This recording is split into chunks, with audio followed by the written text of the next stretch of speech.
At baka Giniginawa mo? matanaw ninyo ang tunay na kalagayan ko. Taupo lang po ba kayo sa loob na malaking bahay at malawak na bakura, mataas na batin, pinapaligiran at nakapilang mga mamahalin sa sakit.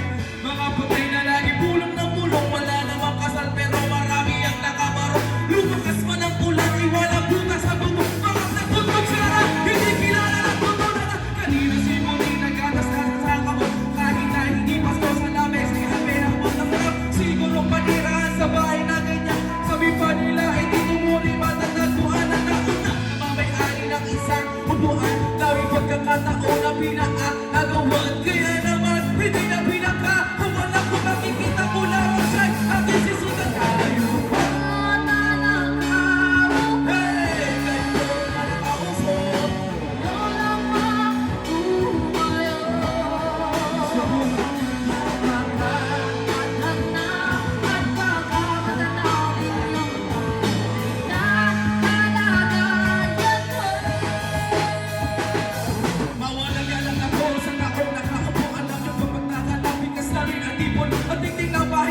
Sabit-sabit naman sa gabi, sobrang init. Tulog-tulog na yelo natin, kaya bilin. Mapaglagay sa ilaw, may pinagulong tubig sa loob at ako rin kulit-kulit. Gamit ang pagkatunain, ano lamang sa lisero. Nasisimlik ko sila sa umagi, abi baya, hawak pinili na. Kaya malang isang agad, nagagagamit na pag ang aking ama ay suweta ba? Kulang ang kulang pa rin, kulang ang tiyong kasi. Asing 50 pesos na mag-hashin pagkakasya. Lingkuhan ako talaga, maraming araw o mataas na nga ng bako.